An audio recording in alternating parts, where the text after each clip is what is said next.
brief biographies, and then turn the floor over to Peter to explain the format for our forum. In alphabetical order, Tim Ashe is a Democratic progressive from Burlington. He's served in the Vermont Senate since 2009 and is currently the president pro tem of the Senate.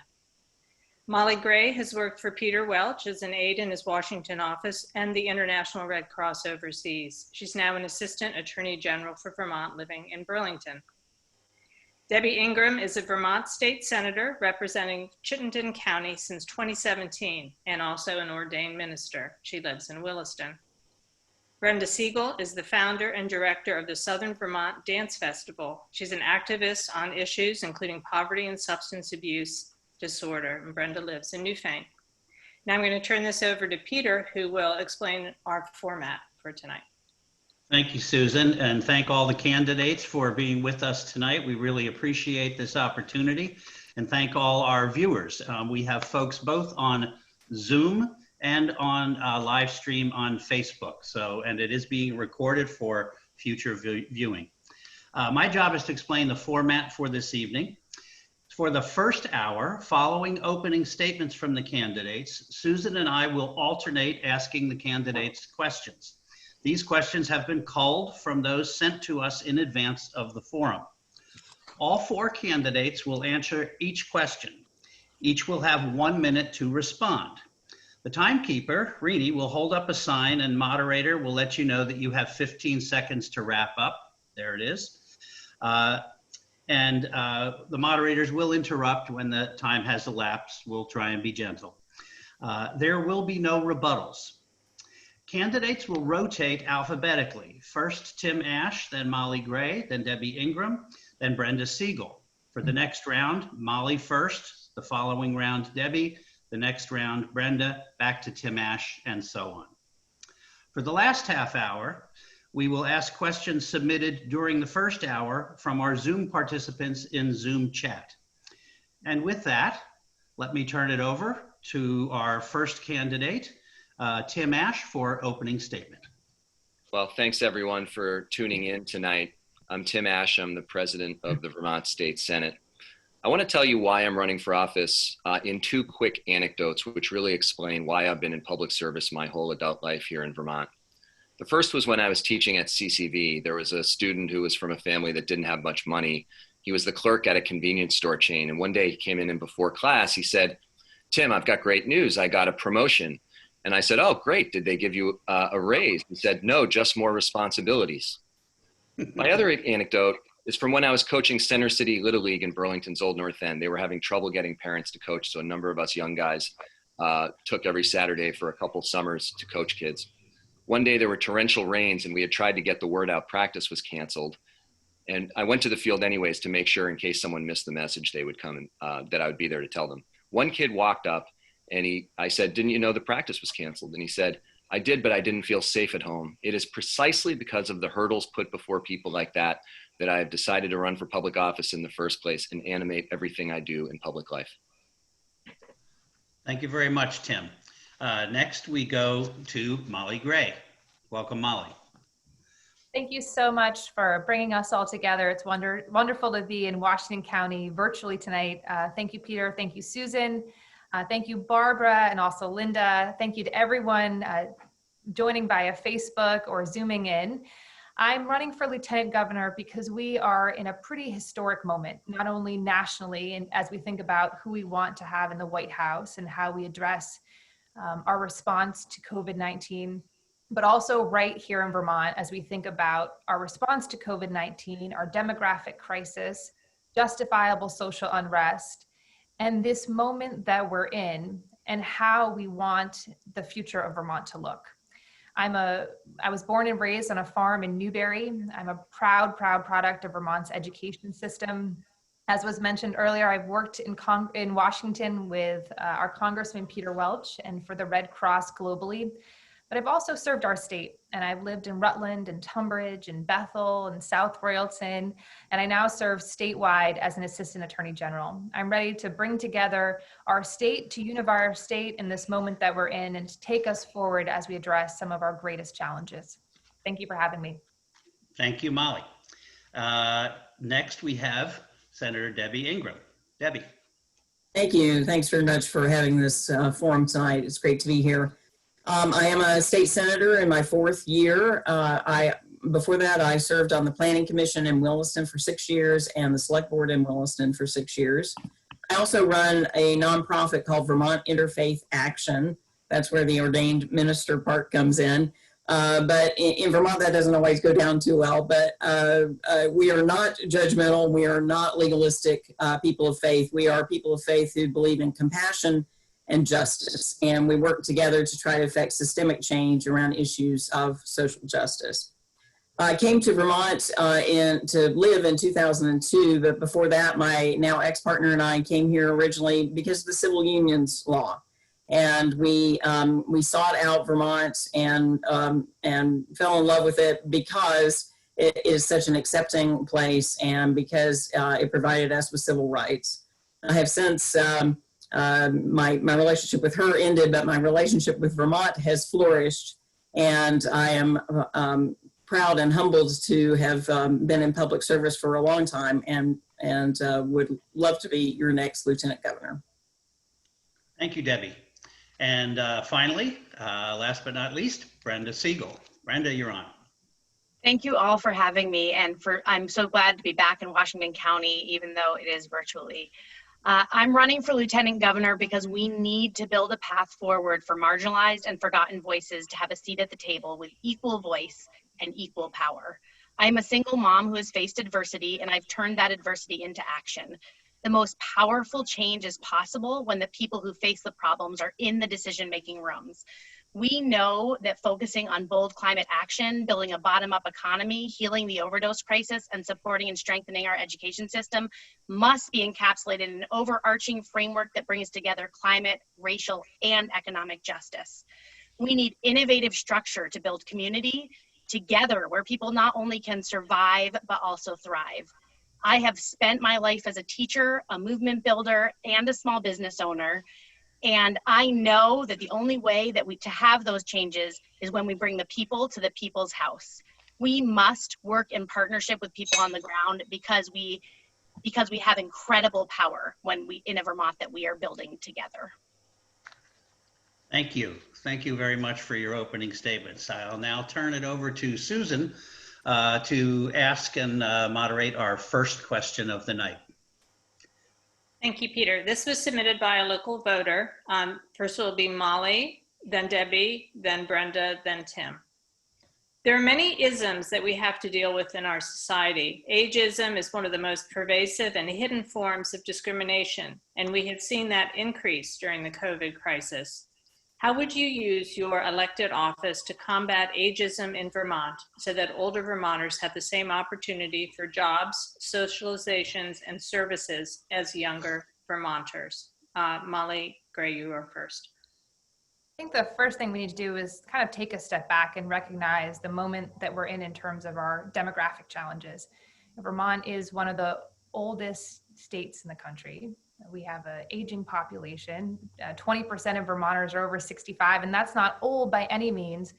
But if we're going to have a resilient, equitable Vermont for the future, that includes planning for that, which means access to housing, safe, affordable, accessible housing, access to employment, making sure our older Vermonters, my mom and dad, for example, who I love dearly, and part of the reason I'm running is because I want to make sure I can care for them and they can live with dignity and respect for as long as possible on our farm. So I think as we plan for the future, we need to put our older Vermonters at the forefront, bring them to the table, make sure that we're having conversations about housing, employment, inclusivity, and making sure that they're part of the discussions in our communities and we galvanize their expertise every single day as we think about our decision-making in the future of Vermont and the Vermont that we want. Thank you, Molly. Same question for Debbie Ingram. Great question. Thank you for asking it. It's one of my pet peeves that we keep saying we have this demographic crisis. Our governor has shoved that down our throats quite a lot. Older Vermonters are the backbone of our state. And I know in the nonprofit that I run, we couldn't function without people who are considered older. They make great contributions. And on the Senate Health and Welfare committee, I had the privilege of working on the Older Vermonters Act, which is to align our practices with the Older Americans Act. And I think we need to switch our thinking to recognize how vital and important our older Vermonters are.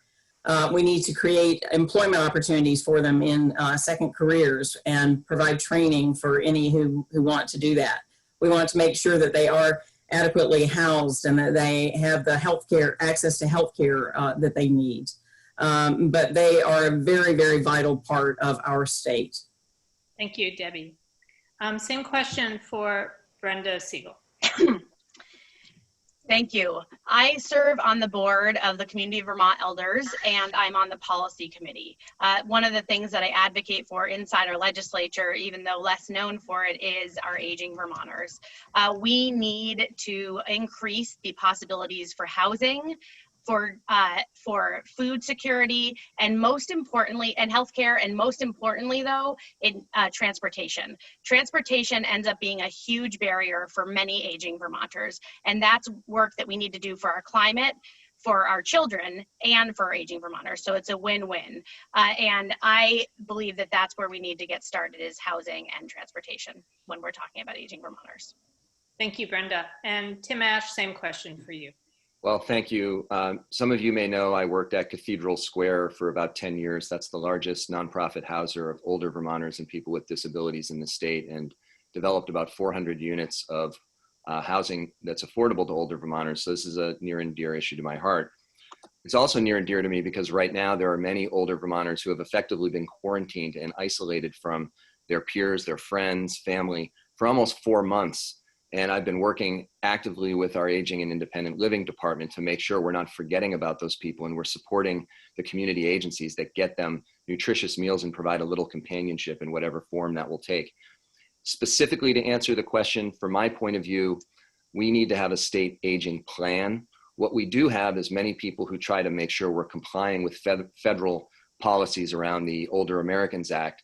But frankly, Vermont's opportunity here is not just to focus on young people and growing our workforce there, but really fulfilling the potential of many people of retirement age who have much, much more to give. And the problem with Vermont is we don't have a champion for an aging plan, which is what I'll be. Thanks so much, Tim. Peter, to you. Thank you. If elected, then this will go first to Debbie Ingram. If elected Lieutenant Governor, what would you do to ensure that the Medicaid providers who support older Vermonters and Vermonters with disabilities receive a serious review of their current rate structure and their plans for periodic rate increases to help ensure the provision of high quality services? Well, thank you. Well, actually, I've already gotten the opportunity to work on this. Again, I'll mention that I'm on the Senate Health and Welfare Committee. And this has been foremost in our minds, how our, especially independent providers who take Medicaid are reimbursed, and whether it's adequate for them. I think it's also important that we're trying to change our culture so that our medical culture, so that we have more of a sense of per member per month payments rather than everything being fee for service. And that will also help to make sure that our, especially primary care doctors who are serving older Vermonters are able to stay solvent and provide the level of care that older Vermonters need. Thank you, Brenda. The rate hikes have been unacceptable for our aging Vermonters and really for all Vermonters. And that is one of the issues that I have fought with the Workers Center and other organizations as well. And we need to right now work towards a Medicare for All structure, even if we do it in a coalition with states, with New England states and other states. It's something that we can do to create that work, and that then takes this issue away.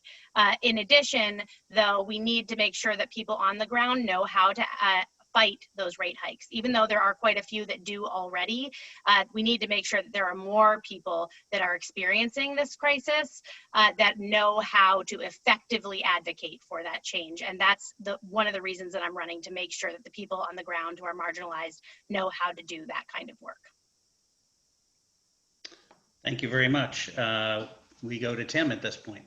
Thanks. It's really a two-sided coin in my point of view. The first side is on the cost side. When our private insurers come forward with substantial rate increases, we need to do everything we can to keep them as low as possible. And you may know right now, Blue Cross Blue Shield is suffering from a potential fraud in terms of their investments, which is putting great pressure on them. So we have to do everything we can to vigorously prosecute that fraud if it really occurred. We need to continue to increase Medicaid reimbursement rates for providers who serve older Vermonters. I'm very proud to have led the effort, along with Senator Ruth Hardy from Middlebury, to increase Medicaid adult dental reimbursement rates in the most substantial way in more than 30 years. And as part of our healthcare reform, which is underway, we need to push more dollars, and we have to be aggressive about it because the system won't do it on its own, upstream for primary care and prevention. I think it is unconscionable right now that there are positions at our largest medical center for PR positions that pay more than $500,000 when we're saying we can't find $500,000 to support special service transit and other strategies which help older Vermonters. Thank you. Susan, before I turn it back, we have a question in the chat room, and I just want to check with Linda and confirm that we are in fact streaming on Facebook. You know, I was just checking that myself. I'll have to get back to you. Keep on going. Okay, thank you. We just want to make sure as many can watch as possible. Susan, back to you. Actually, I think Molly did not have a chance to answer that question. Oh, I'm sorry. You are correct. Sorry. Okay. Molly? Yeah, I think Medicaid spending is certainly a part of the picture. And as was mentioned, Blue Cross Blue Shield right now is going through quite a bit of scrutiny, you know, as we're thinking about the cost of insurance over the last couple of months. And nationally, a lot of insurance providers have said, can we truly increase premiums at a time when there haven't been more claims? And I think that's something we have to consider right here in Vermont. I would say now is a moment to think about an audit, think about ways we can do a transparent accounting to make sure that we're not increasing insurance rates. But I think the bigger question is, how do we align our budget with our greatest values, and particularly around healthcare, making sure that we're investing in primary care for our rural communities, for our Vermonters, moving away from a fee-for-service model really to a population-based model that takes into account our aging population and those particular needs. So I don't think, you know, it's simply Medicaid spending. It's a larger question of what we do in this moment to make sure that we're resilient moving forward. Thank you. Didn't mean to cut you off there. I was distracted by the chat room. So Susan, back to you for the next question. Yes, so this is for Brenda, then Tim, then Molly, then Debbie. First, a yes or no answer to this question. Should masks be mandatory statewide, yes or no? Yes. And then, what are the long-term lessons to be learned from the COVID-19 pandemic? For instance, are there responses or solutions that you have seen in the economy, workplace, health system, et cetera, that are changes worth making permanent during this crisis? Sure. So yes, like I said, and they should be mandatory. And absolutely, we need to build better out of this crisis. What we saw as soon as our economy collapsed, which meant it was not on a stable foundation in the first place, is that we were able to put people who are experiencing homelessness into homes. We were able to ensure that people could get the testing they needed. We were able to make sure that people with food insecurity could address their food insecurity. And we need to make sure that we are doing that going forward. We cannot go back to where we were 6 months ago, because where we were 6 months ago, people were freezing in tents. Families could not feed their children. I know that we've gotten more food help as a low-income single mom. I've gotten more food help right now than I've had any other time that I've been food insecure throughout my life. While this crisis is happening right now, the crises just like this have been happening across our state for generations of families. And those folks who are experiencing them, they are the ones who need to lead us through this, and we need to hear their solutions and move forward from here. Thank you, Brenda. Tim, yes or no on masks, and then the longer question. Yes, absolutely. And I was the first candidate to unequivocally state that we should do so. And I'll just briefly say the reason is to not have a mask requirement means we're saying that we value the health and well-being of the employee less than the customer who enters a store or a member of the public who does. And obviously there is no justification or moral basis for such a claim. One thing we've learned is that our emergency planning, while we have many emergency planning documents, was clearly not up to snuff. I think the fact that we didn't know what we would do in terms of a complete system shutdown of schools and childcare facilities and the scramble that families had to have clearly highlights that. The other is personal protective equipment. We had stockpiles of it and half of it was moth-eaten and the rest was out of date. That calls into question our overall preparedness for the variety of extreme events or emergencies that we might face. We can't account for every single thing in life, but we can certainly be more prepared. And finally, it really makes us reflect on what things ought to be universally enjoyed by every member of our society. Childcare and paid family leave are both instances that this calls out. That's why we passed it in the Senate and the House, and with the new governor, we'll be able to get that into law. Thank you, Tim. Molly, yes or no on masks and long-term lessons to learn? Absolutely on masks. And I think that's a good segue to our lessons learned. We've done a pretty good job here in Vermont. I think we should really be proud as Vermonters, thinking about our mutual assistance groups, our statewide effort in our response. We should be proud of our response. I think part of that pride should come from our strong understanding and support of medicine and science. And if we trust medicine and we trust science and trust our scientists in responding to a global pandemic, we need to do the same when we think about food insecurity, about climate change, and taking true action at a statewide level to make sure Vermonters are protected. So I think it's time to really double down and take bolder action on climate to protect Vermonters. But second, I want to talk about broadband for a moment. We knew before COVID-19 that Vermonters were going without internet access, but COVID-19 made it incredibly clear that we've left 70,000 homes and residents without proper internet access, when that is the access to telemedicine, to health, remote work, and online learning. So it's critically important that we capture the lessons learned and take action now. Thank you, Molly. And Debbie, masks and lessons learned. Yes, on masks, and what COVID has done in a very dramatic way is pointed out the gaps in our systems. If we had already had a higher minimum wage, people could have savings and they wouldn't have been desperate by not being able to work their jobs for just a few weeks.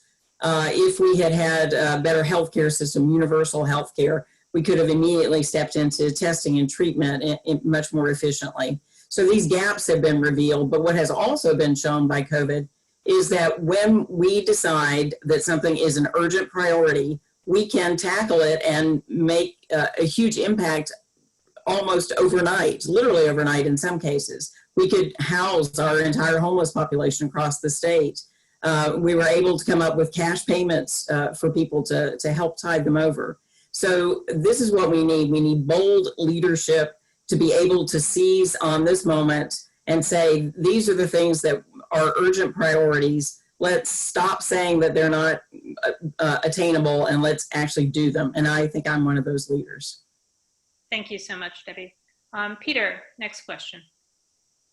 Susan, I just wanted to share on the chat, we have a tip that for people trying to watch on Facebook, that they will receive a passcode to get into the Facebook live stream, but they need to check their email. So if anyone watching here or chatting here can share that with friends and neighbors, that would help. We're also running very ahead of schedule here. And Susan, if it's okay with you, I would like to suggest that we go to 1.5 minutes for the next round. Yeah. This round and then your question. Mm-hmm. That's all right. Good. Okay, this next question, we start with Tim and then Molly, then Debbie, and then Brenda. Again, a short question and then a longer one. The short question, have you read State Auditor Doug Hoffer's 70-page report on the Green Mountain Care Board and OneCare the Accountable Care Organization, whose agreement is set to expire in 2022? Yes or no? And if yes, what do you think of those entities and the auditor's recommendations? If you haven't read it, what do you think of those entities and whether this approach in general is the right approach to healthcare in Vermont? The short answer, and it may be hard to believe, but is yes. But people who know me well know that I read these reports, and it really crimps my social life. I generally agree with the skepticism that is shared by the auditor's staff in this report. I think that the Green Mountain Care Board, when it was created to manage a universal healthcare system. And when the Governor Shumlin, pulled the plug on that universal healthcare program, the Green Mountain Care Board then started drifting off in different directions. In terms of One Care Vermont, it is a creation of the federal government, and it is a partner in our healthcare reform efforts. But increasingly, while we have providers who aren't getting the resources they need, we have a growing bureaucracy at One Care Vermont. And of course, its leadership is populated with many of the key leaders at the most well-resourced healthcare institutions in the state. So I think the legislature has to step back and say, where are we going to see these reforms towards a value-based system rather than fee-for-service? Where is the innovation and leadership going to come from? Is it going to come from a central bureaucracy, or is it going to be from the people who have the most on-the-ground knowledge, the providers and administrators in our communities? I would suggest it's going to be the latter. Moving forward, though, I'll tell you, I have taken on the biggest healthcare players in the state, but I'm often very lonely when I do. And it's largely because these powerful institutions, they come crashing in every time you try to change the system in a way that benefits the patient and benefits Vermonters in general. Thank you. Next, we have Molly. I have not read the full 70 pages of the report, but am familiar with it. And I think reflecting on the 900 comments that the Green Mountain Care Board received just yesterday, there is a tremendous amount of frustration in our state with access to adequate health care. And the prior question was about what has COVID-19 exposed, right? What are our lessons learned? I think one of our greatest lessons learned is that we've left Vermonters behind when it comes to healthcare. We've taken some bold steps, but there's still a tremendous amount of work to be done. I think it's an opportunity now to say, let's move our employment structure and change it in such a way that we decouple access to insurance from employment, knowing that we have so many Vermonters who are unemployed right now. Moving to a fee-for-service model, as I mentioned earlier, moving away from a fee-for-service model into a population-based model. Really thinking about our rural communities, thinking about access to telemedicine, trying to invest more in primary care providers. We have a lot of specialists, but we don't have enough primary care providers. So it's not that there's one simple answer, but we have to step back and say, what are our values as a state? How are we going to learn from COVID-19? And how are we going to line our budget with our greatest priorities, healthcare being at the very top? Thank you. Next to Debbie, and you do have a minute and a half. Thank you. No, I haven't read Doug Hoffer's report, but I have spent hours and hours and hours listening to testimony about One Care, meeting with all of the One Care officers as part of the Senate Health and Welfare Committee. And I know that it's very popular to criticize One Care and to lay all the blame of our system at their feet. But I think a lot of that is just due to the fact that people don't have all the information and they don't completely understand what is trying to be done. One Care is an accountable care organization. It's a voluntary collection of providers across the state. They can choose to be in it or not. And it goes along with the all-payer model that we have, the waiver that we have from the federal government, so that we can combine the funds that come from Medicaid, Medicare, and commercial insurers into one pot. And it creates a system where instead of providers only getting paid in fee-for-service when they poke, prod, or test us, it actually creates a system where physicians, providers get a per member per month payment for a community of people. And so that model and that idea, it has been critiqued by many people outside of the states. There are 840 of these across the country, and it does help to lower the costs of healthcare delivery.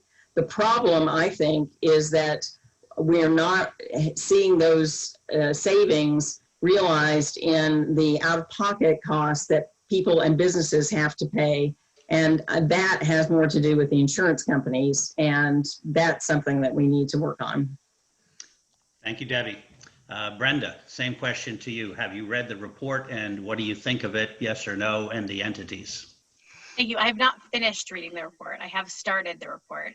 A lot of folks know that I too actually love to read reports like that. I would say that I have trouble with the Green Mountain Care Board because I believe that there seems to be a negative impact on people. And that's a serious issue as far as I can see. I've been very critical of the all-payer model, and that's because my main criticism of it is that it started as an experiment on Medicaid patients. I always reject the idea that we should make our poorest citizens guinea pigs for new models because then they are harmed if it doesn't work. And so I believe that for us to get a real good data on it, and significant data on it, then we need to actually have more voluntary participation in it and make sure that we can actually get a broader spectrum, because you haven't solved yet the problems of low-income folks. So preventative care only works if you can have childcare for that preventative care. Preventative care only works if you have transportation to get to the preventative care, and if you can get the time off of work. And so it's not always going to be an appropriate model for everyone, and Medicaid patients did not have a choice to opt in or out. At least they were not given a true choice. And so we need to work on the way that we experiment on poor people. Thank you, Brenda. Susan, back to you for the next round. This question deals with education and Act 46 reform. First will be Molly, then Debbie, then Brenda, then Tim. What is your position on forced mergers? And do you support a town vote prior to any closure or dramatic reconfiguration of schools? As a two-parter, how do you propose to help small communities who've lost their schools remain healthy and vibrant? Forced mergers, town vote prior to closing, and helping communities stay vibrant if they lose their schools. Molly. I'd like to begin by just sharing a little bit about my background and why it also impacts how I'm going to respond to this question. I grew up in Newberry, which is in Orange County, right in the Connecticut River, and I went to Newberry Elementary School. And I can safely say that our central schools are the heart of our community. They're our most essential places, not only because that's where we have town meeting and it's where the community comes together, but it's also where our children learn. And I strongly support local governance, and I think that's extremely important for uniquely local issues, which I see education being a uniquely local issue as we think about how our schools reopen, what are the needs of our teachers, what are the needs of our students. So I don't support forced mergers. I do support kind of amplifying and giving more capacity and support to our towns and thinking about a town vote. And then in thinking about our small towns where our schools have been forced to merger, I think it's a moment where we have to provide a lot of support and listen and try to think about how we can ensure that those towns survive. I think there's a lot of lessons learned from COVID-19 about internet access, as I mentioned earlier. Is education going to look different? Do we need to have leadership that understands the needs of our rural communities and how education may change as we move forward? Absolutely. And I think of all of the candidates here, I have a unique background in that sense and ready to bring that experience, that leadership, and that commitment to our rural communities and small towns and local schools to the Lieutenant Governor's office. Thank you. Debbie, again, your position on forced mergers. Do you support a town vote prior to closing? How do you propose to help communities who've lost their schools?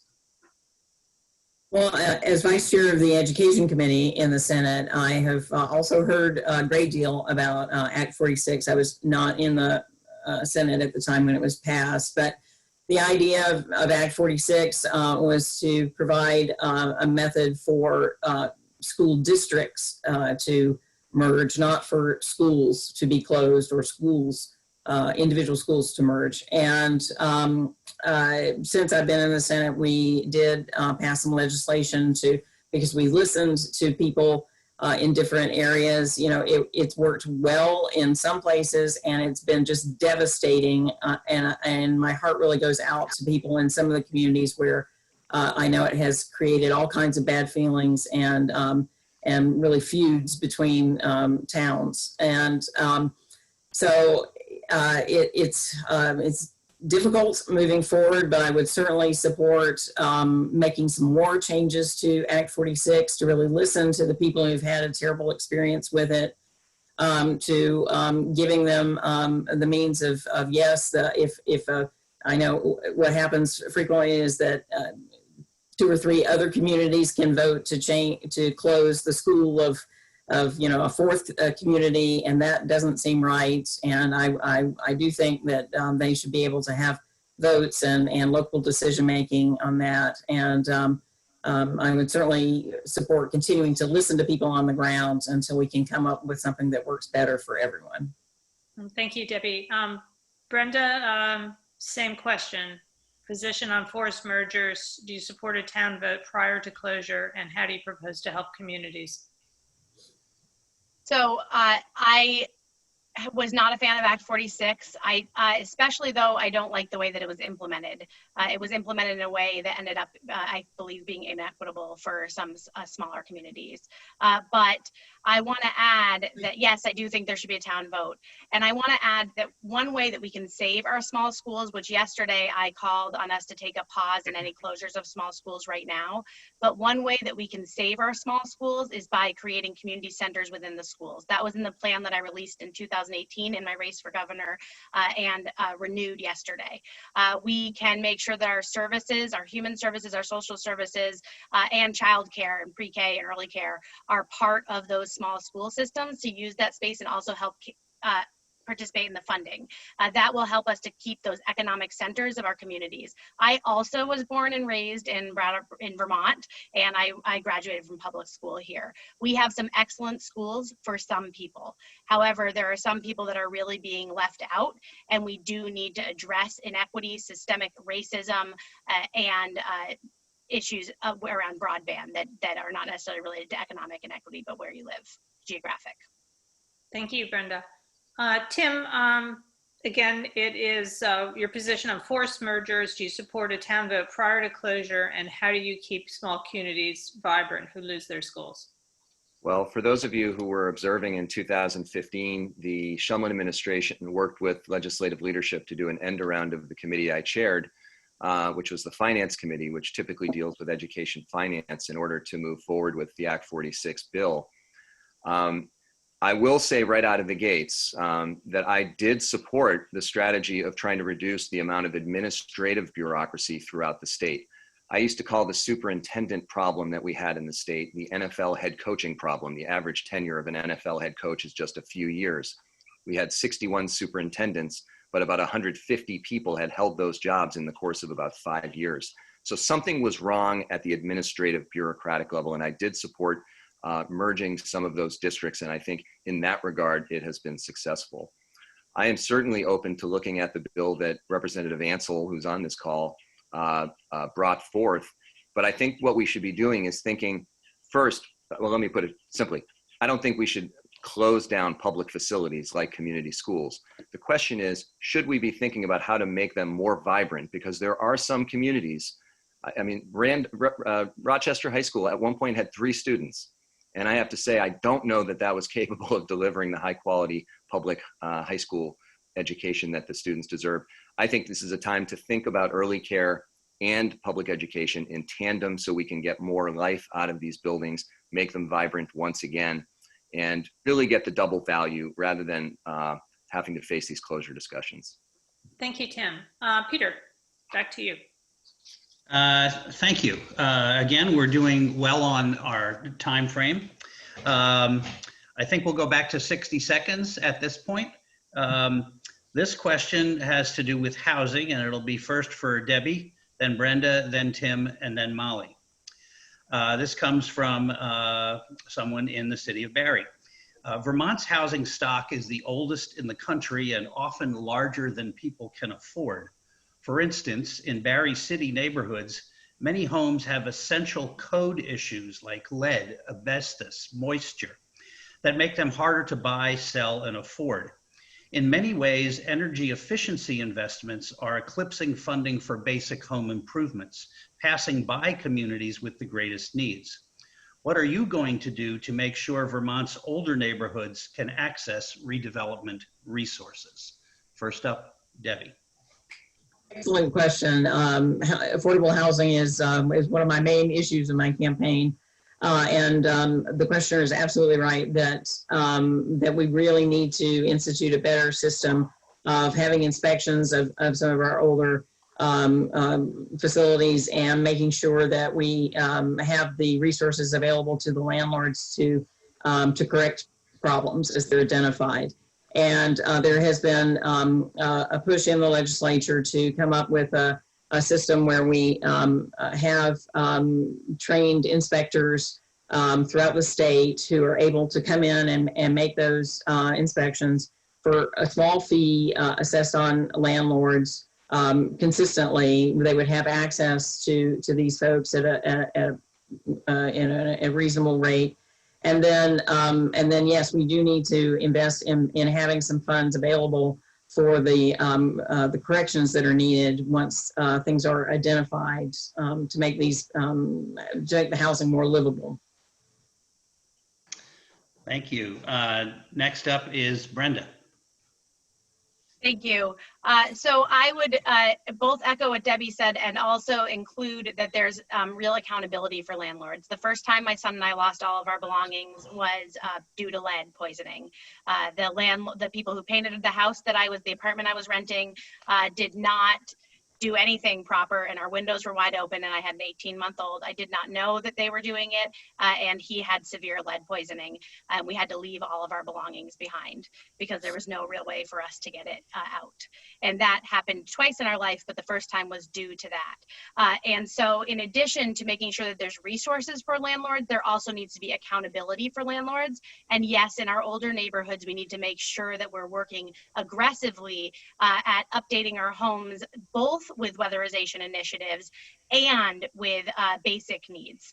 And it can't be either or, it has to be both and, because otherwise we're not really solving the problems of our older homes in this state. Thank you, Brenda. Tim, your turn. Sure. In addition to Cathedral Square, I've also consulted with a number of housing and economic development organizations around the state in recent years. And before that, worked for Community Action on a statewide mobile home project, helping people with habitability issues. So these are all issues I've spent my entire adult career working on, and in the Lieutenant Governor's office, really intend to help work with communities to solve these problems. A few specific strategies that come to mind. First, I've been calling for a substantial weatherization bond for residential and commercial buildings. With interest rates so low, this is precisely the time to invest in a labor-intensive activity which will spread both the environmental and economic benefits, especially into more rural communities and some of the communities that don't have a tremendous amount of financial heft. Increasing the downtown and village tax credit program, which gives incentives specifically for the kinds of improvements that this question poses, is something I have, under my leadership, we've almost doubled the amount on an annual basis. The rental registry and inspection pieces, Tom Stevens deserves huge praise for this. I've talked to the speaker, we're gonna get that done in August. And then additional funds for mobile home parks, just because they're often out of sight doesn't mean they should be out of mind. Thank you. Next on this is Molly.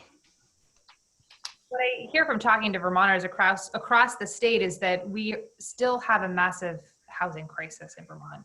And the housing challenges of Orange County or Washington County, where we may in some cases have a lot of housing stock, but it's not safe, it's not weatherized, it's not accessible, are different than some of the housing challenges, say, of Chittenden County or Burlington, where there simply is not enough housing. So we need to be honest and open and transparent about what the housing needs are, and then how do we support our municipalities in meeting them. I was down in Bennington recently, and there's tremendous success, I think both in Bennington and Brattleboro, with the Putnam housing block, where there was strategic investment to make sure housing was affordable, safe, and available. And I think in this moment, as we think about people moving to Vermont or demographics changing, we need to invest in good housing stock. And with that investment, we'll see a return on investment. And it truly comes back to, what are our values as a state? How do we care for our communities? How do we make sure everyone has access to good housing, and then aligning our budget with our greatest need? Thank you. Susan, I would suggest we go to 1.5 minutes again. We're still running a little bit ahead of time, and so. Okay. All right. And this one, I think, deserves a little longer answer too. Turning to the environment, what will you do as Lieutenant Governor to turn and help turn the goals of the Global Warming Solutions Act into reality? Please be specific. Brenda, then Tim, then Molly, then Debbie. Thank you. This is a wonderful question and a main issue that I've been discussing in the campaign. One thing that we have seen is that when science dictates we must make change, we must change our behavior, we are able to do that. And we need to do that same thing with climate change. This means building an overarching framework that brings together climate justice with racial and economic justice. Because if we don't do that, then we're not actually dealing with the issues of carbon emissions. We aren't actually dealing with the issues that surround us with the climate. And in addition to that, we need to make sure that within that, we need to make sure that we are building weatherization initiatives, renewable energy and storage, and passing TCI, yes, but also hitting low-hanging fruit of rearranging our transportation system so that we have a fare-free busing that hits as many communities as possible. And we can really utilize that busing, which also in turn will help low-income Vermonters and our aging population. It's a huge win-win. So that's some of the work that we need to do. But in addition to that, we really do need to directly make sure that our solutions are reaching low and moderate income families, because if we don't do that, we're not actually going to be solving the problem. Thank you, Brenda. Tim, what will you do as Lieutenant Governor to turn the goals of the Global Warming Solutions Act into a reality specifically? Well, it's a great question. It is the existential question facing life on this earth. I look at this question both from a policymaker and in a leadership role as the Lieutenant Governor, but also as a practitioner who's developed 2 solar projects and managed what was probably the largest weatherization project in Vermont history in downtown Burlington. I've talked about the weatherization bond, which I would play a leadership role pushing for through the legislature and working with the governor. I have been the leading advocate for participation in the Transportation and Climate Initiative in the entire state. That will bring in much needed revenues to support some of the innovations we're seeing all throughout the state, especially in places like Montpelier with the micro transit project, which I should add, working with Senator Andy Perchlik, we were able to put funding into this year's transportation budget to get that thing moving when federal funds didn't come on. I believe Vermont's next big renewable energy bet has to be in storage. Vermont right now can join the vanguard of states who are doing both deployment and R&D for renewable energy storage. After all the debates about siting wind in communities like the Northeast Kingdom, it is disturbing that on very windy days, the wind turbines aren't moving. Renewable energy storage helps solve that and keep rates down. I also support divestment of the state's pension funds. I have been pushing publicly for the treasurer to revisit her position and do what UVM and colleges and institutions throughout the country have been doing, which is getting us out of the business of profiting off of fossil fuels. And I would support more innovative local transit strategies in support of organizations like Capstone. Thank you, Tim. Now, Molly, what will you do as Lieutenant Governor to turn the goals of the Global Warming Solutions Act into a reality? I think what Vermonters expect in this moment is for us to take true leadership on climate. And implementing the Global Warming Solutions Act basically is saying that we as a state, we understand that our maple sugarers are boiling sap in January, that we have more tick-borne illness than ever before, that our farmers and those who are working our lands are impacted every single day by climate change. And our job is to say, we're going to show the leadership. We're going to help Vermonters weatherize their homes. We're going to invest in solar and make that possible. We're going to do everything in our capacity to truly take steps to mitigate the impact and to protect Vermonters. That also includes workforce development, investing in green jobs, trying to create more economic opportunity through jobs in solar, through jobs in weatherization, through jobs in transportation, and thinking about how we can make participation in a Vermont that is truly mitigated from climate change available for all Vermonters. And that starts with having the leadership statewide that's committed to doing that and to helping the state find its way and go through the process together. Thank you, Molly. Debbie, same question. How will you turn the goals of the Global Warming Solutions Act into a reality? I do think there are three major areas that we should be working on this. First is weatherization and building efficiency. Second is renewable energy. I'd like to see 100% renewable by 2030, and absolutely storage is an important part of that in order to take full advantage of wind and solar. And then finally, in the transportation area, I also support TCI, and I agree with the other suggestions about bus transportation, especially to our rural areas, continuing to incent electric cars, making sure that we have other transit alternatives, bike paths, and all kinds of things that would give people alternatives. And it is true that low-income people are and people of color are disproportionately affected by this existential crisis. We need to make sure that the measures that we're taking do not harm them, but provide the balance of the alternatives as quickly as possible so that they can take advantage of them, so that they are not taxed more, or so that they don't lose the opportunities to have the kind of energy that they need before we can put in other alternatives. Thanks so much, Debbie. Peter, to you. Thank you. I think this is the last question of our prepared questions here before we go to Zoom chat. We are still running a little bit ahead, so that means we might have an extra time for an extra question from the Zoom chat groups. This one will start with Tim, then Molly, then Debbie, and then Brenda. The Vermont Lieutenant Governor's main responsibilities include acting as governor when the latter is out of state or incapacitated, presiding over the Vermont Senate, casting tie-breaking votes in the Senate when required, and ascending to the governorship in the case of a vacancy. But the Lieutenant Governor is also one of the three members of the Committee on Committees determining committee assignments for individual senators, as well as selecting committee chairs and vice chairs. What specific proposals do you have for changes in committee appointments or structure to improve the operation of the Vermont Senate or to achieve policy priority goals?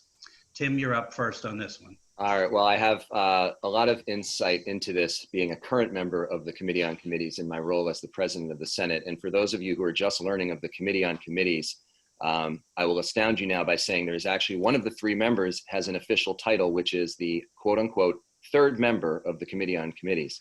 That's actually a title in leadership in the Senate. I would take the same approach that I have done in my last 4 years as a member of that committee, which is to really do a few things. One is to make sure that we are really fulfilling the potential of the senators who come in with particular passions. What I did when I assumed the presidency role is I asked every single person, what are the issues you're most passionate to work on? And then I tried to delegate people to the committees where their passions really lay. And I think what that did was created people who were excited to be working on the policies that they were focusing on. And we did that without regard for party, and it worked out wonderfully and created a lot of bipartisan agreement moving forward. But one of the things I have done and will continue to do is make sure that we are reinvigorating some of the committees that need new ideas, new energy, and new faces. And I will say an example of that was my leadership role in the committee making sure that Andy Perchlik was on our Senate Transportation Committee. Andy Perchlik has been fantastic and helped transform the thinking so that we're thinking about smart transportation futures and not more conventional ideas. I did the same with our Finance Committee, where we now have strong environmentalists as a majority of the committee, making good renewable energy and other environmental policies. Thank you. Molly, you are our second on this one. I would do what I did in deciding to run. Before deciding to run for lieutenant governor, I took some time to reach out to our former lieutenant governors, Howard Dean, Madeline Kunin, Doug Racine, Peter Smith, even our current governor, Phil Scott, to try to be as prepared as possible to understand how to make the lieutenant governor's office extremely effective, what it means to be the tie-breaking vote, how does the committee on committees work, and how to be an effective leader. So I would bring that same ethos of listening, learning, bringing people together to meet with the current senators to understand, where do our greatest needs lie? Where is the expertise? Building really strong relationships, but first and foremost, listening and listening well. Thank you. Debbie, to you for this one. Well, it's interesting being in the position of actually being in the Senate, but not on the Committee on Committees, because it certainly gives me, my own personal perspective of how that process works and how the structures work. I think that it's absolutely a great idea and common sense to ask senators, especially new incoming senators, what their passions are, and to try to connect them to the subject matter that they're most interested in, and that has worked well. I guess my what I particularly like to try to work on is not really changing the chairs of the committees, because most of the people who run the committees do so because they have a great knowledge, very, very deep knowledge about the issues that they're covering. But I think that they could benefit from some training, some more guidance in not only kind of facilitating the process, but really helping them to listen to some of the new ideas and the new people who come in. I like to see greater consistency across the committees as to how they make decisions about which bills to take up and which bills they're just going to have to leave alone, because that happens. I mean, we get so many bills. There's no way that you can cover all of them. So I think that's a very important part of it. And generally just try to help spread the power more evenly across the whole chamber, rather than have them lodged quite so much in the committee chairs. Thank you. And finally, Brenda, you're last up on this one. Thank you.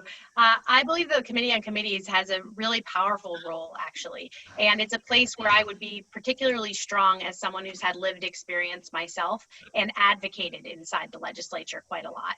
I do understand sometimes why things do not come off the wall and which bills are not coming off the wall. And sometimes those are the bills that impact the most vulnerable people. They're the bills on racism, oftentimes the ones that Debbie puts forth on racism issues.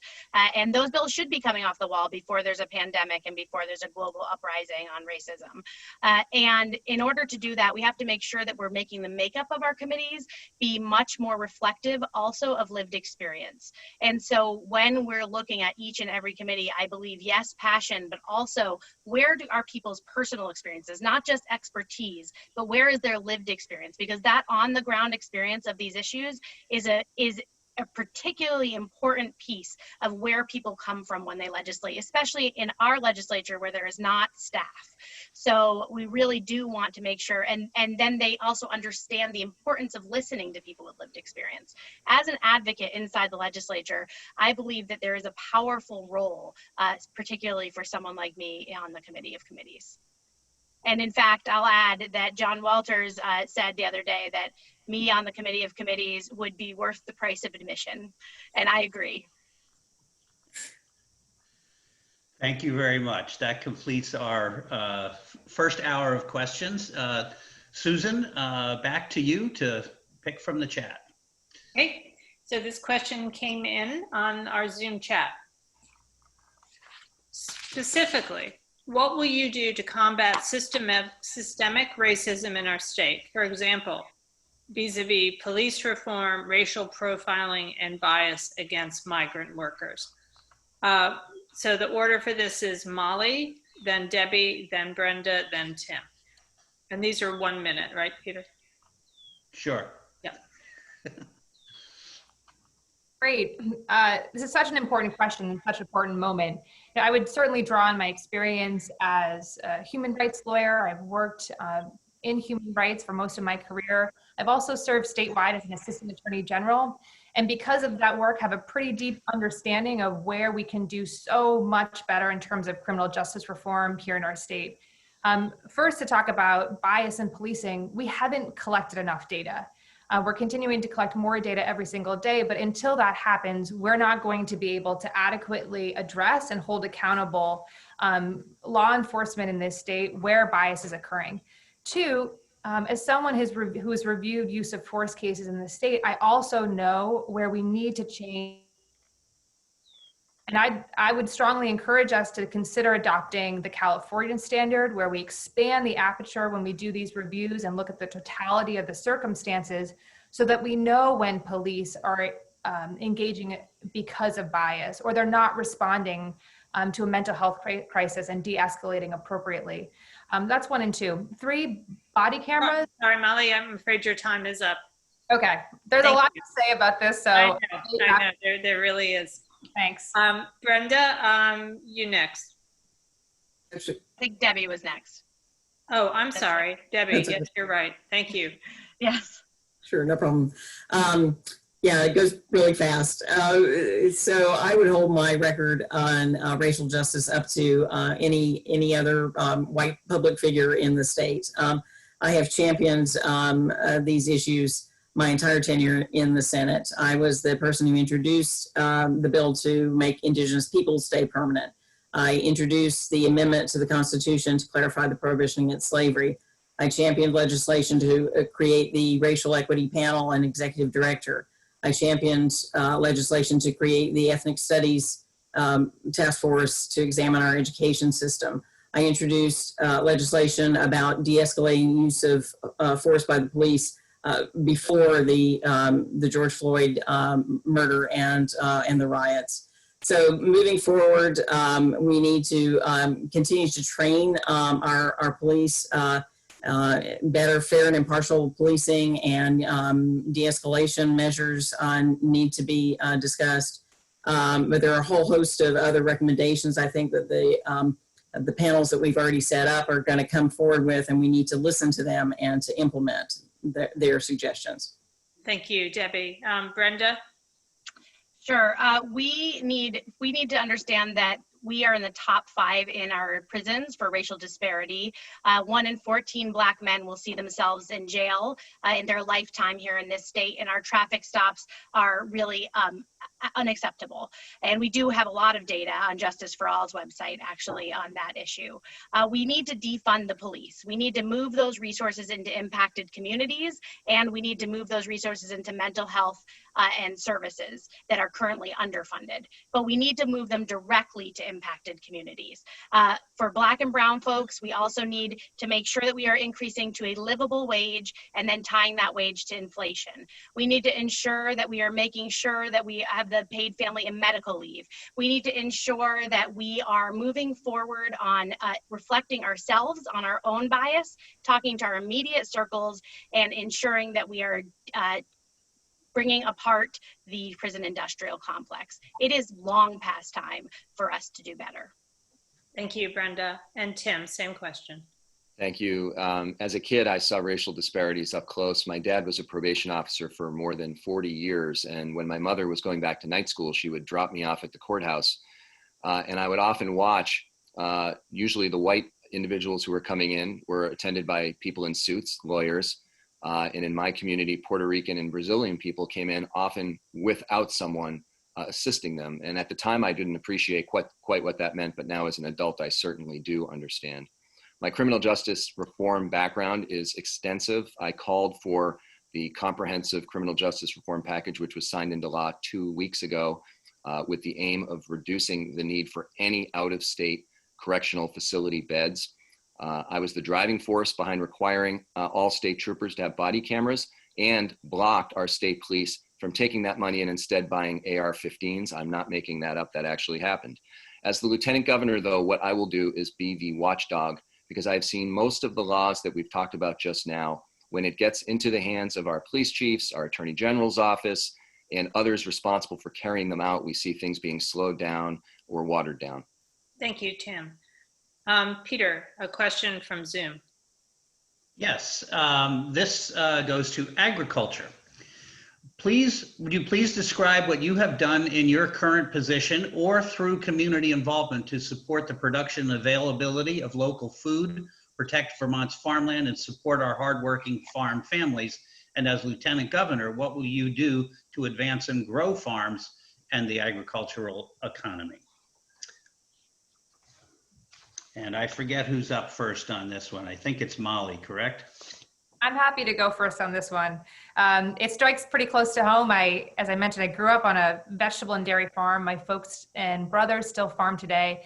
And what I can say from my own lived experience is we have a moment now to think about agriculture anew, not only to think about how we support our dairy farms, and we've had a 25% decrease just during COVID-19, but how do we support our diversified local farms across Vermont? I was at the NOFA conference earlier this year. We have hundreds of young farmers and food producers.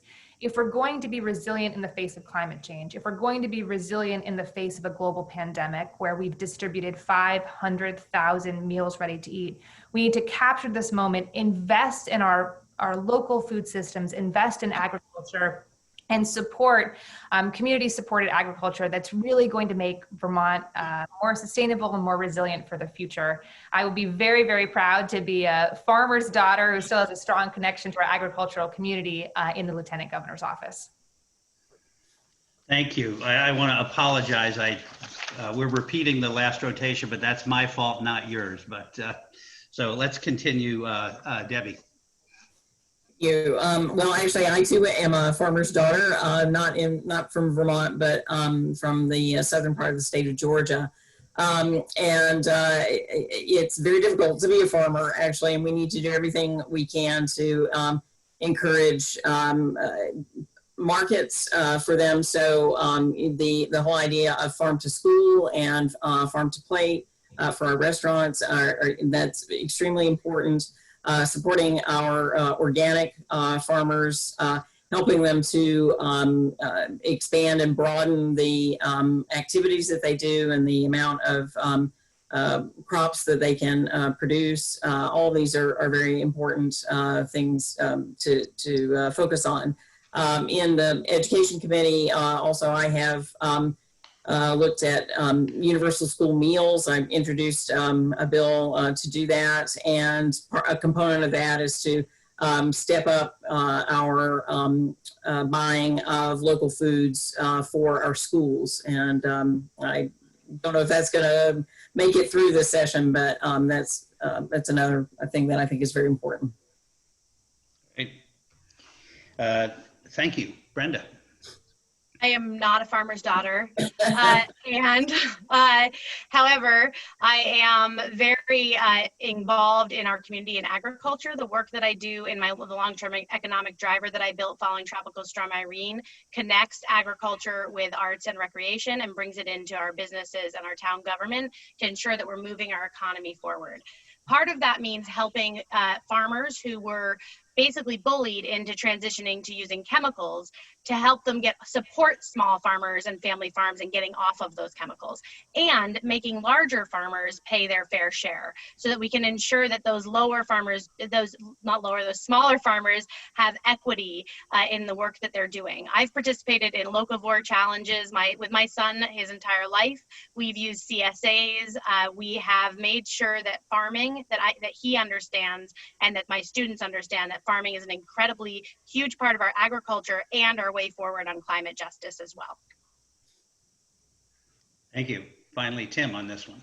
Well, thanks. I might be the great-grandchild of an Irish potato farmer who had to flee to come to this country to survive, but that's probably going back a little bit further than the question merits. Specific things that I've worked on and accomplished in support of local agriculture. I actually helped write the legislation that created the Working Lands Enterprise Board, which Paul Costello and others have been instrumental implementing. Also in recent years under my leadership, we've substantially increased the dollars to that fund, which go to support either startup farms or people who are transitioning to other products to stay viable. And that's actually continuing at this very moment. Under my leadership and as a member of our budget committee, we've increased the money per school meal to support more local purchasing and sent more money to more schools for technical assistance to be part of the farm to school movement. We also, moving forward, I would say the primary thing we need to do is emphasize working with dairy farmers in particular on water quality improvements. Many of them are doing wonderful, innovative things, but it's a huge cost and yet it's a huge part of our water quality problem. And we should be looking at an antitrust case against the dairy industry, which is ripping our farmers off. Thank you. Turn it back to Susan at this point, and just to, it should be Debbie who leads off this next one. So. Okay. So the next question from our Zoom participants is, how can Vermont increase the availability of affordable housing in the state, which is a chronic problem for lower income people? So it is Debbie, Tim, Brenda, Molly.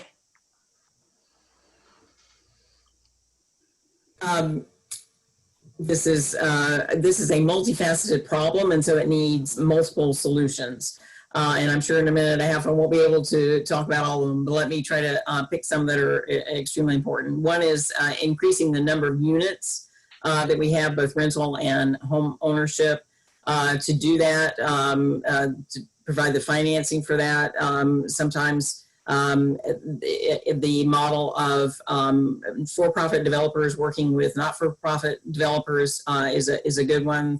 There are some places across the state where we have homes for seniors and homes for lower income people, along with market rate living, and that's an excellent model. Helping our towns create town centers so that there are particular ordinances that incent the building of affordable housing by increasing height and density and decreasing setbacks. That's another way to do it, to prevent sprawl out into rural areas. There are lots and lots of different ideas, and we need to really explore all of them. Thank you so much, Debbie. Increasing the availability of affordable housing, Tim. Well, as someone who's made my adult life about developing affordable housing and meeting these kinds of housing needs, I look forward to the opportunity to work with communities to continue to try to meet these challenges.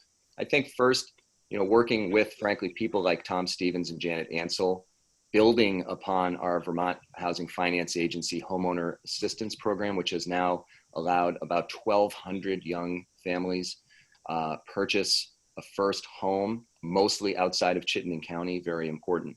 And then second, several years ago, under my leadership, working with the speaker, with the leadership of people like Michael Sorock and Tom Stevens and others, we did the largest housing construction boost and rehab, I should add, in decades. Some of us have been trying to revisit that issue, but go bigger for communities to receive the support they need for both new construction and rehabilitation of existing housing, depending on the community needs. I will use the statewide platform of the Lieutenant Governor's Office to work with the Treasurer to overcome some of her concerns. Thank you, Tim. Brenda. Sure. We need to make sure that we're moving towards a livable wage that is tied to inflation, as I said earlier. We need to make sure that we have paid family and medical leave, and we can move the way that we pay for, now this isn't rental housing, but it will go towards rental housing, pay for schools from a property tax to an income tax structure that's a progressive tax structure. In addition, we need to make sure that we are building and addressing low-income housing. The not in my backyard thing does have to go away because low-income folks are also us. I am a low-income folk, and I am also someone who is active in my community and a community organizer and leader. The work that I have done inside our community on housing will be the work that I continue to do, working with people experiencing homelessness, helping them to address the challenges that bring them to that homelessness, and helping them to find that housing and educate folks that low-income folks are just your neighbors. Thank you, Brenda. And Molly, how can we increase the availability of affordable housing? As I mentioned earlier, I think the housing challenges of Chittenden County are different than the housing challenges of Washington County or Orange County. And it takes some recognition of that to truly solve the problem. We have to learn from the downstreet housing in Washington County or the Putnam Block projects in Bennington or Brattleboro. But I want to share something personally. I'm 36. I have a good job with our state. I teach night classes to help pay off my student loans, which I still have at 36. But I still rent, and I will be renting because there is not enough money to pay for a home.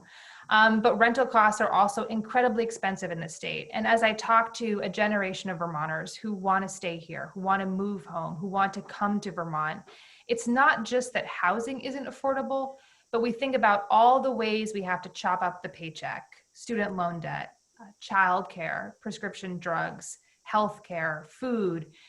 It's a pretty long list. And it's not just that housing isn't affordable, it's Vermont isn't affordable. And we haven't invested in things like paid family leave, childcare, to take some of the burden off of a generation that's so committed to being here. So I guess the larger question is, how do we address that burden? And as we think about our demographic challenges, and as part of that, affordable housing. Thank you, Molly. Peter, you have the next question. And who is first up this time? I think Brenda, I think. Be Brenda, right? Yeah. Okay. Are you a supporter of the Primary Care for All bill? And what is your knowledge of this proposal brought forward by Dr. Deb Richter? So I want to say that, first of all, that Dr. Deb Richter has incredible knowledge and understanding of our healthcare systems, because not only is she a doctor that is working with primary care, but she's also seen people with substance use disorder and folks that are struggling. In fact, she shared with me recently that she was the doctor that my nephew had before he died of an overdose in Burlington. And her love and care for her patients is great. I am familiar with her bill. I believe that her proposal, and I believe that we need to move forward on it. It's extremely important because we need to establish that fund that would ensure that every Vermonter had first dollar coverage for primary care, outpatient mental health, and substance use disorder.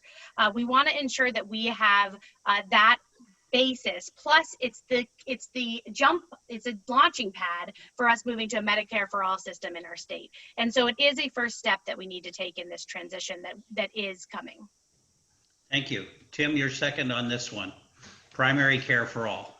Yeah, I mean, of course I support primary care for all as a vision for where our state needs to go. I am familiar with Dr. Deb's proposal and have talked with her about it many times. And just for a brief look back in history, when the proposal came forward to the legislature, one of the great challenges is something that we face with many other very commendable visions, whether it's paid family leave, increasing the minimum wage, protecting people from being poisoned by industrial polluters, is that we have a governor who will veto these things or has vetoed them.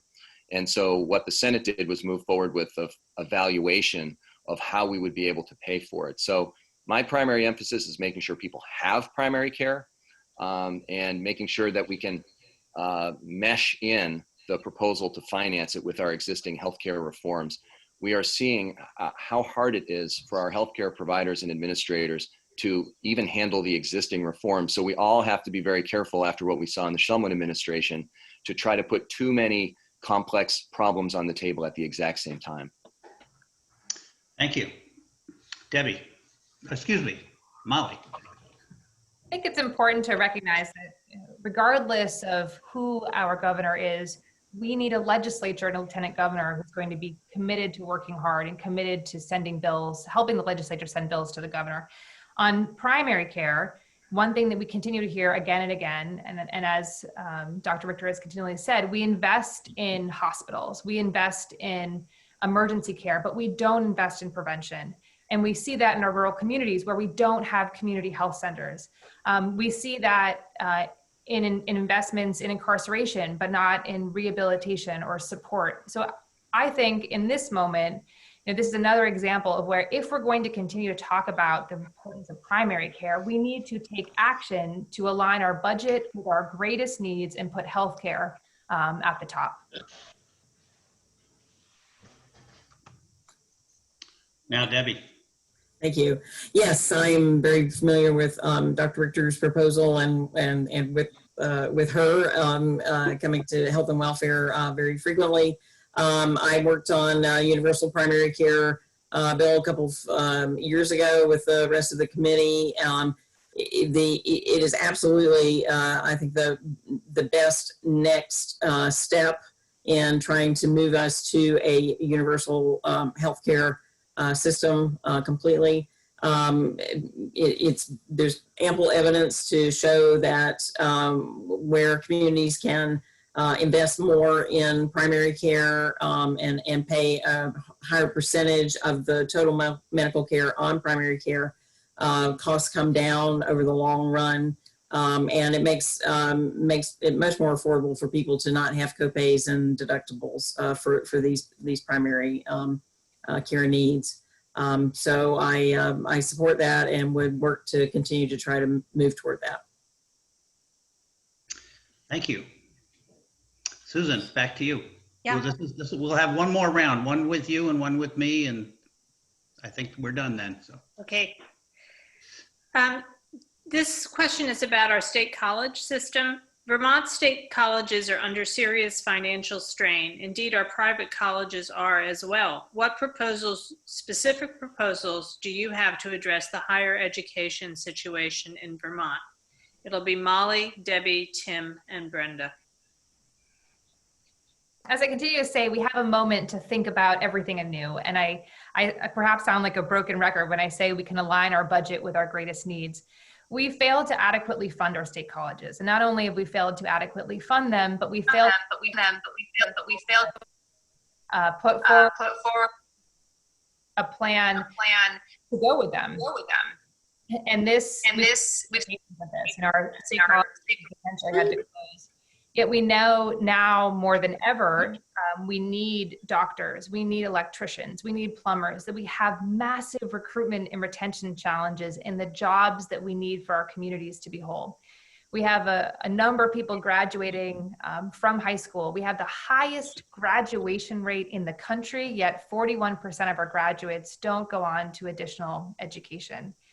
I think it is a win-win as we work to solve our demographic challenges, as we work to create a more economically viable Vermont, as we work to support our communities, to invest in our state colleges, and to do that by looking at our budget and putting higher education as a true priority, again, for a more resilient, economically viable Vermont that puts people in our communities at the forefront. Thank you, Molly. Debbie, what would you do to strengthen our state college system? We need to put a lot of effort into figuring out how best to administer our state college system. We've been hearing for many years that they were underfunded. We see that Vermont is, I think, 48th or 49th compared to other states and how much we invest in our state colleges.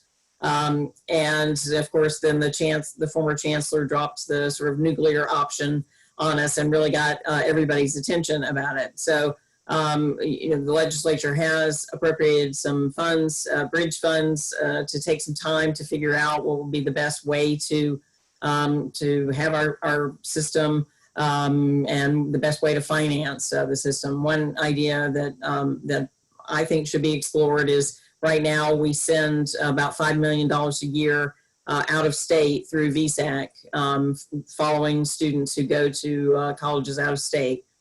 we need to re-examine policies like that. We're the only state that does that.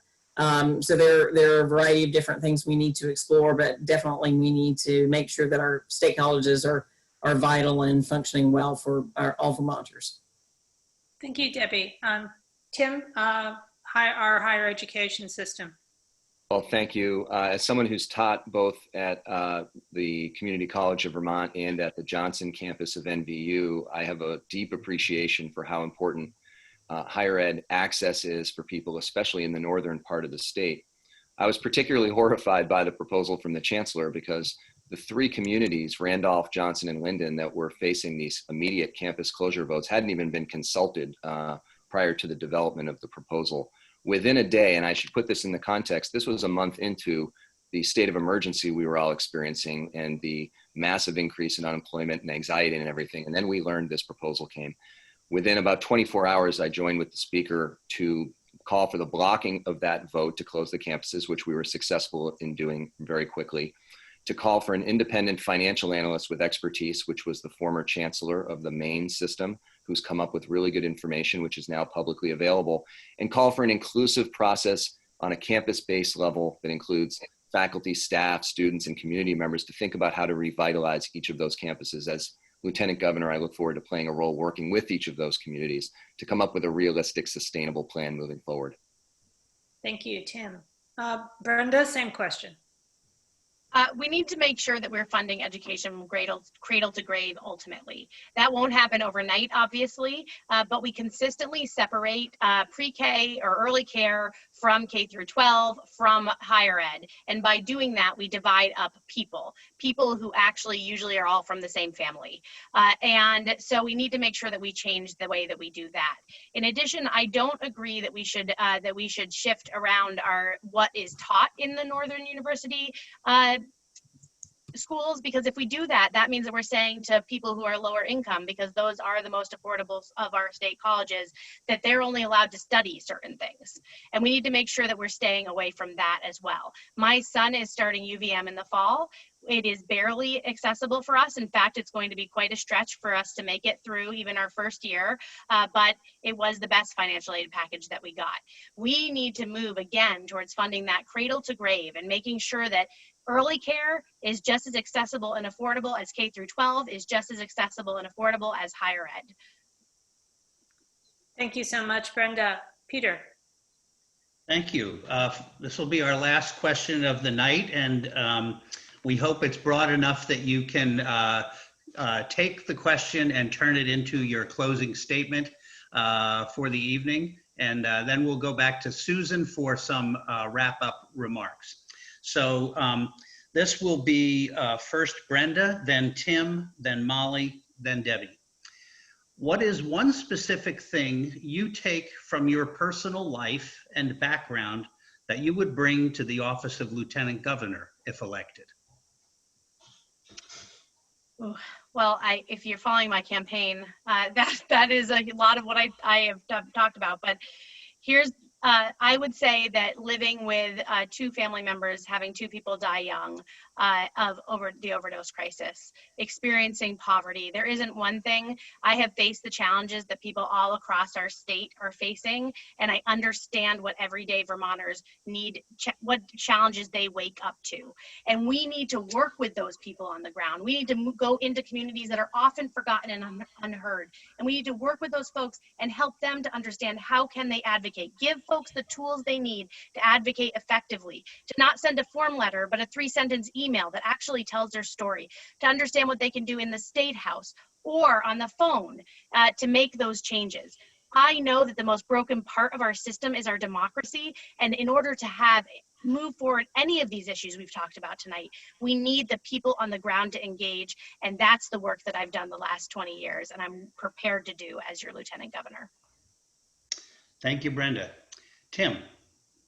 Thanks. I take to this race the compassion that I got from both of my parents. My mother was a career public school teacher who spent so much time working with the students who faced the biggest obstacles to make sure they were performing at the highest level possible. My dad was a probation officer for more than 40 years who looked at the people who walked through the courthouse doors that first time, not as bad people, but mostly people who'd made a mistake and needed some support in their lives. And I'll just tell you a quick story. One of the reasons I decided to run, one of those moments that said, yeah, Tim, make the leap and run for lieutenant governor. I was actually at a meeting of the Central Vermont Refugee Action Network, CVRAN. And I was relating a story about a new American who I know quite well and what he faced at the refugee camp he grew up in Kenya. Any of you who were there saw me become a little bit emotional. And it was at that moment I realized that while I've been blessed to serve in the Senate the last 12 years, the sausage making of 180 legislators and having to play a leadership role managing 30 has taken me away from more passionately revisiting the primary reasons I wanted to be in public service in the first place, which the lieutenant governor is a great platform to do. Thank you very much. Molly. This is a wonderful question. I think it's a really important one to close on. I've been thinking a lot about my uncle, Bill Gray, who served our state, and he was often referenced with this sort of quote around like, do good, be good, and help others understand why it's important. And, you know, be it growing up on the farm and engaging with our community in Newberry, or being a part of Vermont's education system, you know, from kindergarten through high school and college and law school. Be it working with our congressman in Washington, serving Vermonters, or leading field missions into conflict zones, be it Baghdad or Nigeria, some really tough places. You know, I feel like a thread throughout my life is work hard, focus on the issues, bring people together. And if you do that, you can get a lot done. So that's why I'm running. I'm running because we haven't solved our demographic challenges and figured out how to keep a generation here. Our rural communities are struggling. We don't have broadband. Paid family and medical leave is extremely important if we're going to care for our older Vermonters and have kids. We also need to have access to childcare, and we need to take care of this incredible land and environment that's taking good care of us. So that's why I'm running. That's what motivates me. And I want to close by just recognizing that this is our last Zoom debate together, and it's been quite a journey. And I think it's a real testament to Vermont, to democracy, to the Democratic Party, that we all have shown up again and again through Zoom over the last few months. So Thank you, Molly.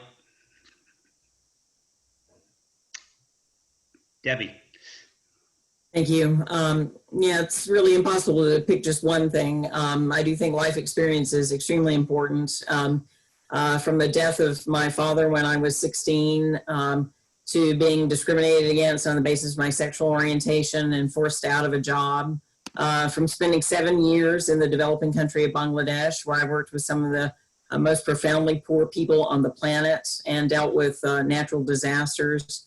And then from managing my recovery from alcoholism after a very public incident, I think that I have developed over the years because of these different hard knocks, not just a thick skin, but I hope grace and good humor and a sense of optimism and hopefulness and faith in the future, and the realization that every person deserves respect and dignity, and that when we are working all together, we can come through difficult times and be stronger on the other side. And that's what I would like to bring to Vermont at this crucial time when we're coming out of the pandemic, when we're dealing with racial injustice. I'd like to help Vermonters move ahead and be the strongest that we can possibly be. Thank you, Debbie. And Susan? The last words are yours. Thank you. Well, I want to thank the 4 candidates for Lieutenant Governor for really thoughtful answers. We threw a lot of questions at you. We did not give you a lot of time to formulate your thoughts, and you did really beautifully. And I want to thank you for your public service in running. I also want to thank all the volunteers, the Democratic volunteers and progressive volunteers that made this possible. We had a lot to learn to put a Zoom forum on. And especially everybody watching this. It's going to be on YouTube, and it will be in its entirety on Facebook. Also, we did a governor's candidate forum 2 weeks ago. That is also available on Facebook and YouTube if you go to the Washington County Democrats page. I want to remind people early voting has started. And also that the primary election day is August 11th. I don't think I have to tell anybody watching this that they need to vote. So thank you again so much, candidates, and good luck to all of you. And good night. Thank you so very much for much. having us. Thank you. Thank you. Bravo, This is bravo. Linda. I would like to thank the candidates also. This was a really super job you guys did tonight. So, and thank you very much. I'm wishing all of you good luck in the primary. May the best candidate come up and win. Thank you so much. Thank Thanks, you, Linda. Linda. Thank you. Thank you all. Thanks everyone for the questions tonight and beforehand. Thank Bye. you.